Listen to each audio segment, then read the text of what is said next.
o divulgador deste livro, professor, não é educador, escrito por este senhor filósofo que se encontra neste banner aqui à minha esquerda. O título do livro já chama atenção para o principal assunto que ele aborda, que é o conceito de professor educador. O Ministério da Educação escreve e diz que professor é educador. E pelo Brasil afora, todas as secretarias, tanto do Estado quanto de municípios, núcleos, o conceito de que professor é educador é amplamente divulgado na mídia, por todas as lideranças, ou a maioria das lideranças. Da mesma forma, sempre é utilizada a expressão professor como educador, Ministério da Educação, Secretaria da Educação. E todos utilizam a palavra educação como sinônimo de instrução, como se instrução e educação fossem a mesma coisa ou coisas muito semelhantes. E o que é exatamente isso para o filósofo Armindo Moreira, autor deste livro? São a mesma coisa ou são coisas diferentes?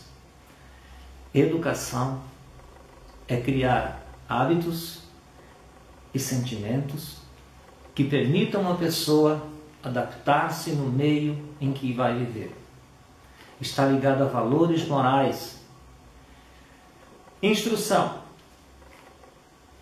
significa proporcionar conhecimentos e habilidades para que a pessoa possa ganhar o seu sustento na vida adulta.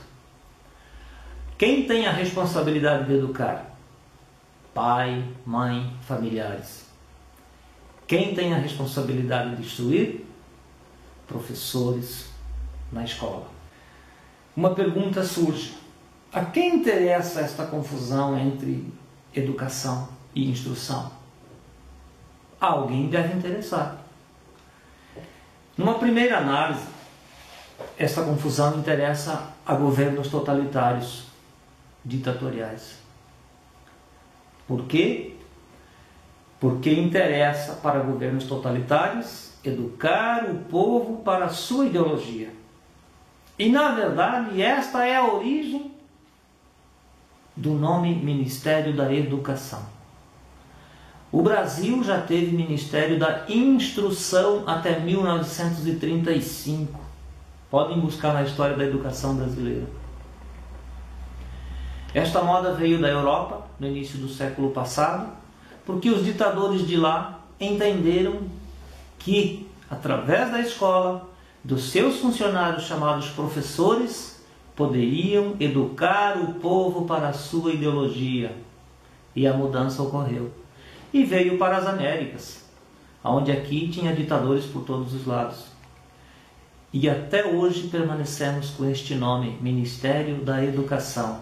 Quando, na verdade, o que tem que se preocupar, o que tem que fazer o governo é dar instrução para o seu povo ou para as pessoas.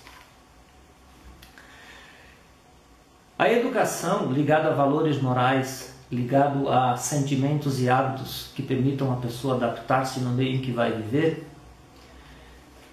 nos leva a cruzar na vida com pessoas semi-analfabetas ou analfabetas, mas com muito boa educação, muito bem educadas.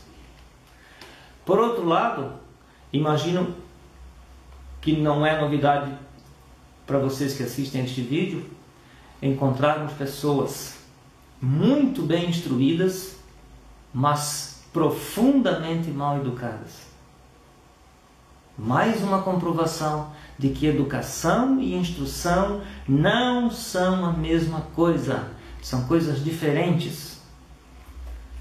Se professor é exatamente um educador, como diz a lei, como diz ministério, como diz secretaria e por aí vai.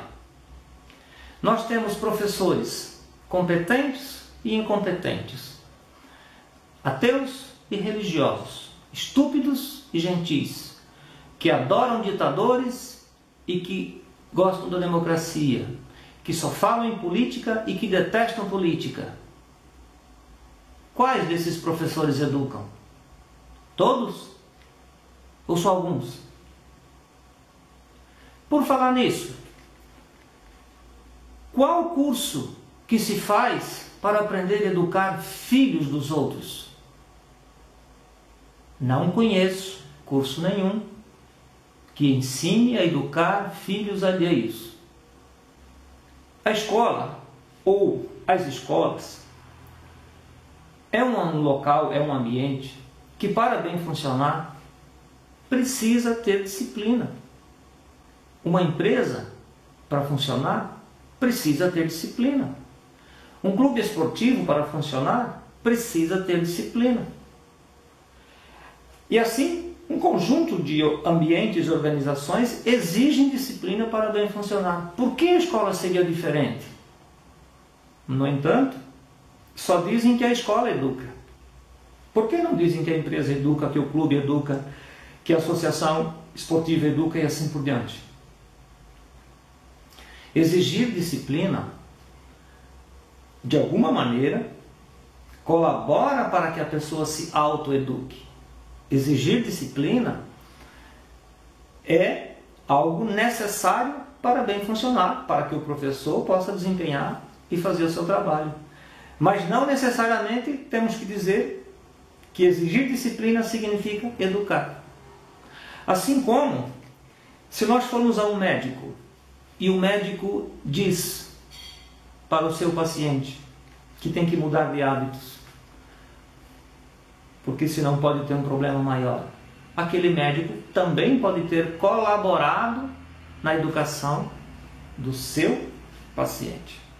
E assim, o conjunto de elementos que faz parte da vida das pessoas, um filme, um livro, amigos, até um cachorro, até um animal de estimação, exige que a pessoa se autoeduque ou convida as pessoas que refletem para uma autoeducação.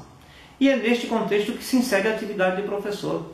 Ele pode sim, de alguma maneira, pela sua atividade, pelo seu profissionalismo, pela sua competência, influenciar os seus alunos para que eles se autoeduquem.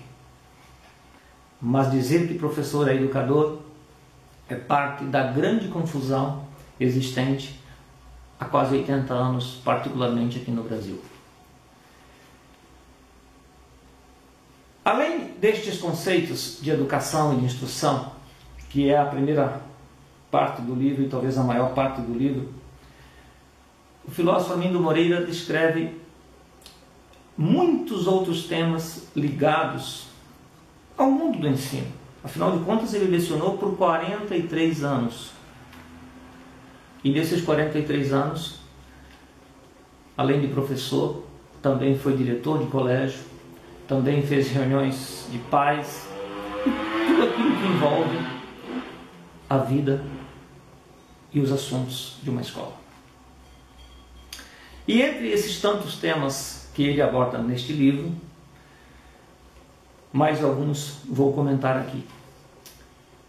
A questão do currículo. Qual é a diferença que faz a um aluno de São Paulo, do Rio, de Porto Alegre, do Recife, ou do Acre, ou do Mato Grosso, estudar a tabuada, estudar as 4 operações, estudar sujeito e predicado, ou estudar história, a história geral, ou estudar a geografia, os principais rios? Nenhuma diferença faz. E por que não temos um currículo único para o país todo nas disciplinas básicas, principalmente português, matemática e ciências? E as particularidades regionais entram também no currículo, sim, mas de forma mais leve. Não justifica ainda não termos no Brasil um currículo para o país todo. Ou a existência de um currículo nesse formato, com toda a certeza permitiriam que os professores, à medida que fossem trabalhando aqueles currículos, poderiam com 3 ou 4 ou 5 anos se tornarem cada vez mais preparados e mais competentes. e, além de tudo, contribuiria para diminuir desigualdades. Dizem que tem um núcleo comum, mas ainda assim, cada município, especialmente no ensino fundamental, pode fazer o seu currículo, gerando gravíssimas distorções para alunos que precisam se mudar de uma cidade para outra e principalmente para professores que também mudam-se de cidades, de regiões e enfrentam dificuldades.